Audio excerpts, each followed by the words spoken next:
Gracias. Decíamos que hablaríamos de la economía. Hablamos en primera instancia con el economista Claudio Lozano acerca de la economía nacional, de la economía regional, y luego hablamos también, porque la forestoindustria, la forestación, tiene que ver con la economía de nuestro país y de nuestra región, básicamente con Hugo Escalada, el flamante director del Instituto Forestal de la provincia de Misiones. Y en este último tramo de nuestro programa vamos a mantener un diálogo con el doctor Alfredo Zurita, que es médico especialista en salud pública, ex docente universitario desde la provincia del Chaco, desde Resistencia, para hablar obviamente de lo que seguramente tiene mucho para contarnos, o por lo menos mucho para expresar, de lo que se refiere a la salud, y más en este tiempo de pandemia que se habla justamente no solamente de la cuestión de la pandemia, sino de todos los aspectos que tienen que ver con la salud en nuestra provincia, en la región y en el país. Doctor Zurita, Pepe Levi le saluda desde los estudios de Misiones 4. ¿Cómo le va? Muy bien, muchas gracias por la invitación. Con mucho gusto. Gracias a usted por recibirnos, por atendernos a esta hora de la noche.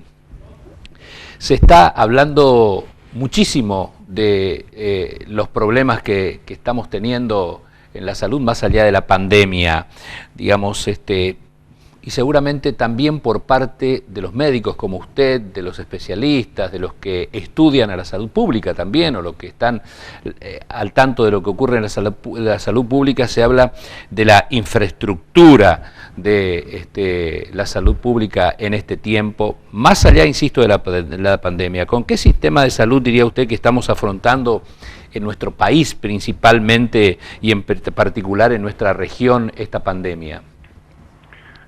Bueno, estamos enfrentando con varios sistemas superpuestos y que atienden a capas sociales diferentes, digamos, ¿no? Tenemos el sistema de las prepagas, con sus establecimientos contratados propios o VIP, que atienden a la clase social que puede pagar los montos que ellos demandan. Después tenemos las obras sociales nacionales, que trabajan con establecimientos propios o contratados, pero con obreros que aportan ingresos relativamente elevados. Luego tenemos las obras sociales provinciales, y allí nos encontramos ya que el aporte que hacen los trabajadores de los estados provinciales son bastante más bajos. Y finalmente tenemos el sistema público para los pobres, digamos, ¿no? Y esos cuatro sistemas funcionan en paralelo, pero con vasos comunicantes, ¿no? De tal manera que el Estado termina haciéndose cargo de todo aquello que no es rentable para los otros tres sectores, digamos, ¿no? Por ejemplo, lo que es capacitación de personal, que es una cosa costosa, lo hace el Estado. Todo lo que es el manejo de enfermos crónicos, que también es una cosa muy costosa, lo hace el Estado. Y lo que es la cobertura de las zonas rurales, también lo hace el Estado, y cada vez más en la medida que la tecnología médica actual exige cantidades de población relativamente importantes para poder funcionar. Así que, de alguna manera, el Estado es una especie de subsidiador de los otros tres subsistemas, y eso naturalmente termina perjudicando a los más pobres, digamos, ¿no? Puesto que quien debiera comandar el sistema, que el sistema público, termina siendo una especie de ayuda, digamos, ¿no? Para los otros sistemas, digamos, ¿no? Ese es uno de los problemas importantes que tenemos.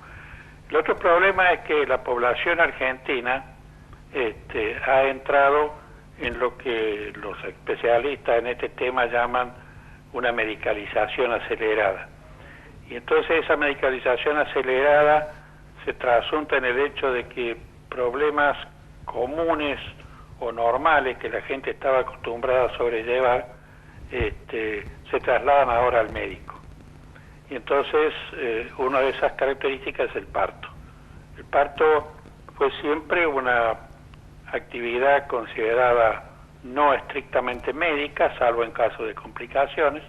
Yo nací en mi casa, en un pueblo de la provincia de Córdoba, y lo atendió a mi madre, una partera, y un poco la atendió una partera porque era una mujer de clase media, si no hubiera sido algo mejor alguna vecina, digamos, ¿no?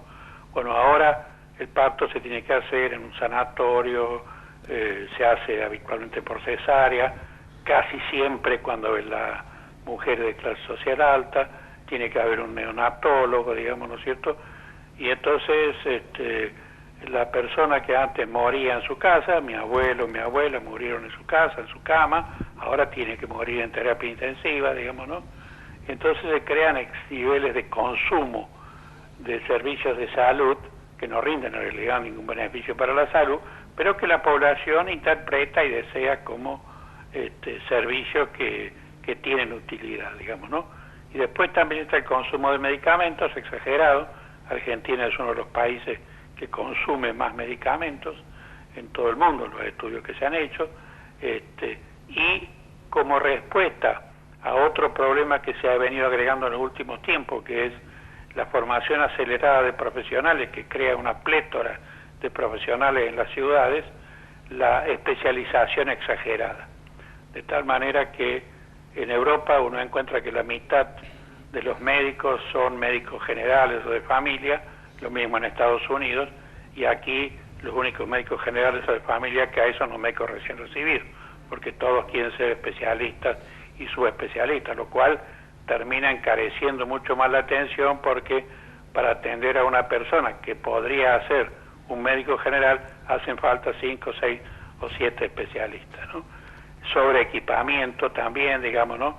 Se instala el equipamiento de alta complejidad sin tornizón, sin ninguna regulación, cosa que no ocurre en ningún país desarrollado. En un país desarrollado existen límites. Para instalar tal tipo de equipo hay que tener tal cantidad de población a servir. Todo eso entonces ha creado una oferta del sistema muy desajustada, porque si usted está en un pequeño pueblo perdido en alguna parte de la Argentina, no tiene ni siquiera un agente sanitario que lo atienda, una sobreprestación en las grandes ciudades y un sistema financiero que no puede costear todo eso, digamos, ¿no?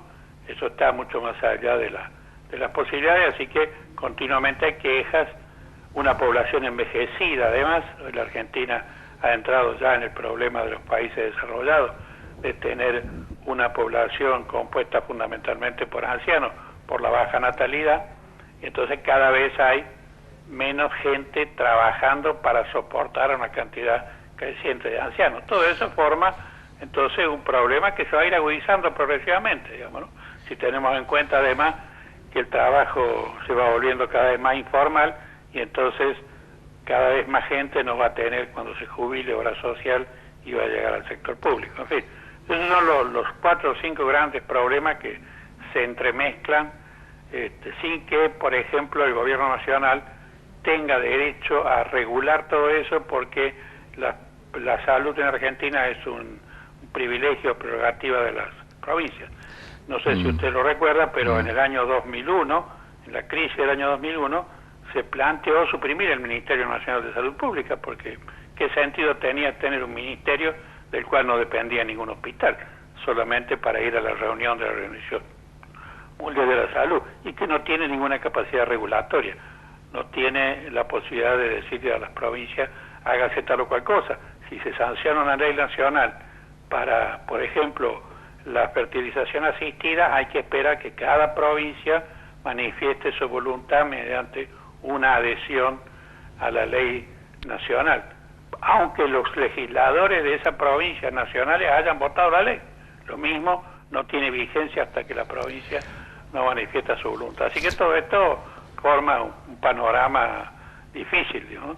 Ahora, esta situación que se plantea hoy y que lo plantea usted como, si se quiere, como formando parte de la salud pública del país, también como una autocrítica, aunque usted es crítico de esto, ¿se da también en otros países del mundo? ¿Este es un problema mundial o es un problema solamente de la Argentina o de Latinoamérica? Es un problema de todos los países del tercer mundo. es un problema de todos los países del tercer mundo, no es un problema de los países desarrollados. Aún aquellos países con sistemas fuertemente privatizados como los Estados Unidos, pero donde hay un poder regulador del Estado fuerte, digamos, ¿no?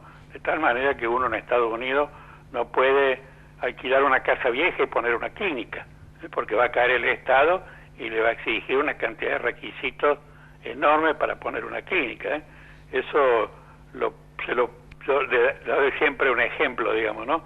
Usted acá en la Argentina, en cualquier parte, puede comprar un cajón de mandarina y ponerse a vender mandarina en una esquina. Si usted llega a hacer eso en Estados Unidos, a los 2 minutos cae un patrullero y le pregunta si tiene autorización para ponerse a vender mandarina en una esquina, digamos, ¿no? El Estado está presente y controla, digamos, ¿no? En Argentina y en el tercer mundo en general, ese control prácticamente no existe porque la misma idea de funcionario público que alguna vez en la Argentina tuvimos ha ido desapareciendo, digamos, ¿no? Y es reemplazada por el partido que está en ese momento en el gobierno, digamos, ¿no? Está bien. Doctor, en los últimos 5 minutos que nos queda y que nos van a dispensar las autoridades del canal para extendernos un poco más, lo que quisiera es, bueno, reflejarle de que usted me fue llevando, digamos, porque yo le voy a preguntar también sobre el tema de recursos humanos. Cuando uno habla con los que gobiernan, con los gobernantes, con los funcionarios, dice, tenemos una salud pública que está eficiente, que tenemos hospitales buenos, pero nos faltan recursos humanos. Esa es la pregunta. La segunda pregunta, si esto de los recursos humanos, le tengo que creer al gobernante que me dice que en todo el país hay problema de recursos humanos en la salud pública. Y en segundo lugar, bueno, en el NEA se viene hablando muchísimo acerca de los indicadores de pobreza, de cuestiones básicas como el acceso al agua potable, a la energía, al saneamiento, digamos. ¿Cómo se refleja en los sistemas sanitarios de nuestras provincias y si nuestras provincias, principalmente del NEA, están más o menos en la misma situación? Sí, todas están más o menos en la misma situación. En la Argentina nosotros tenemos, en cuanto a recursos humanos, un exceso de médicos, un exceso de psicólogos y un enorme déficit, por ejemplo, de personal de enfermería. Todos los estudios que se han hecho muestran que la calidad de atención de un hospital no depende de los médicos, sino que depende de las enfermeras, lo cual es lógico, porque las enfermeras son las que están 24 horas diarias con el paciente. Sin embargo, la enfermería en Argentina no ha logrado ser una profesión, sino que es una especie de oficio de estatus indefinido y de salario tan bajo que le obliga la mayor parte de las veces al personal a tener 2 trabajos. Así que mientras nosotros no podamos tener una buena dotación de personal de enfermería, bien pago de tal manera que pueda vivir con un solo trabajo, es imposible pensar que aunque tengamos excelentes médicos, el sistema de salud va a mejorar, digamos, ¿no? Ese es un aspecto fundamental, digamos, ¿no? de la Organización de Salud Pública, que es la dotación de personal de enfermería bien calificado, digamos, ¿no? En la actualidad hay cursos de enfermería un poco por aquí, por allá, la profesión no está regulada, se puede ejercer la enfermería con un título universitario o también porque faltó una enfermera y entonces le dicen a una mucama que ya aprendió a poner inyecciones que trabaje de enfermera, digamos, ¿no? Ese es un problema grande. Y el otro problema es que se forma personal en cantidades en el grado y en el posgrado, y eso lo ha dicho el ministro Eugenio González García, y yo estoy de acuerdo con él, se lo forma mal, porque se lo forma con una fuerte tendencia hacia la especialidad. Y luego el sistema de residencia se arma no para formar especialistas, sino para tener mano de obra barata mientras son residentes. Y entonces después, cuando esa gente sale, no encuentra en realidad plaza para trabajar porque no hacía falta formarlo. Se lo puso en la residencia porque el residente puede trabajar 100 horas por semana por un sueldo muy bajo, que además se le es una beca, así que ni siquiera tiene derechos sociales ni nada por el estilo. Bueno, eso de nuevo plantea el problema de la falta de planificación, es decir, las universidades hacen lo que les parece, no tienen por qué consultar a los ministerios provinciales, lo forman con la orientación que que a la universidad le parece. El Ministerio Nacional tampoco puede intervenir en el asunto. Así que acá, digamos, hay una frase del informe de la OMS del año 2000. El año 2000 la OMS hizo un informe sobre los sistemas de salud del mundo, y hay una frase que yo siempre repito porque me parece muy gráfica. Dice que muchos sistemas de salud en el mundo se parecen a barcas con muchos remeros, donde todos reman pero nadie dirige la barca. Y eso es un poco lo que pasa en el sistema de salud argentino, digamos, ¿no? 300 obras sociales hacen lo que les parece, 50 facultades de medicina hacen lo que les parece, 300 obras sociales hacen lo que les parece, y no hay una autoridad rectora que diga esto es prioridad, esto es prioridad, esto es prioridad, digamos. ¿Este es un problema de ahora o desde hace cuántos años a esta parte para que hayamos llegado a esta situación? Y esto es un problema que en realidad siempre fue así hasta 1946. Siempre fue así hasta 1946. Fue la prédica de todos los hombres de la salud pública del siglo XIX y de comienzo del siglo XX que debía haber una autoridad reguladora nacional. Eso se concreta cuando en 1946 se crea la Secretaría y luego el Ministerio de Salud Pública de la Nación, con un enorme presupuesto que, violando la Constitución, se hace cargo de todo el sistema de salud del país. De hecho, el gobierno del 46 al 54, cuando el doctor Carrillo asume el ministerio, de hecho nacionaliza la salud en el país. Viene el golpe del 55, se replantea el asunto de que la salud es una cuestión federal, y entonces se le empiezan a devolver los hospitales a las provincias para que hagan lo que les parezca. Y el sistema se repite en educación. La ley 1420 crea un sistema nacional de educación. Sarmiento crea un sistema nacional de educación. Las escuelas normales forman maestras con un mismo molde que se reparten por todo el país. También educación se le devuelve a las provincias, y entonces cada provincia ahora hace lo que le parece en materia de formación de personal y demás, digamos, ¿no? Así que comienzan cuando, de alguna manera, esta ola de centralización del gobierno del 46 al 55 termina, y hay algunos intentos débiles que duran pocos años de volver sobre la situación, de la cual es más importante en el caso de la salud, pues sin duda el Sistema Nacional Integrado de Salud, que tanto el general Perón en 1973 como el doctor Alfonsín en 1983 quisieron arreglar creando un sistema único, que solamente en el caso del Chaco del 73 se llegó a concretar en la provincia del Chaco, La Rioja y San Luis, y el de Alfonsín no llegó a ninguna parte. ¿Por qué? Y porque ya por otros lados se habían desarrollado muchos otros sistemas y muchos otros intereses que no tenían ningún interés en que hubiera un sistema único, ¿no? Doctor Zurita, podríamos seguir toda la noche charlando, porque la verdad que es apasionante esta visión que usted tiene de la salud pública, y evidentemente va medio a contramano de las cosas que por ahí entendemos o aprendemos o observamos todos los días. Le agradecemos mucho que haya estado con nosotros, le agradecemos mucho que nos haya enseñado estas cosas o que hayamos aprendido algunas cosas más de las que no sabíamos. Los que comunicamos también debemos aprender todos los días, así que le mando un abrazo grande, gracias por estar, y ojalá que en un tiempo no muy lejano podamos volver a encontrarnos a través de la distancia, en este caso, para poder seguir aprendiendo de cosas tan interesantes que tienen que ver con la salud pública en esta zona del país y en el país mismo. Muchas gracias. Bueno, gracias a ustedes, buenas noches. Muy amable. La verdad, nos encontramos con estas cuestiones, porque escuchamos asiduamente hablar de que falta recurso humano, falta capacitación, y si nos ponemos a analizar brevemente, y ya termino, antes nuestros médicos de nuestros pueblos hacían de todo. Ahora hay que buscar especialista para una cosa, especialista para otra cosa.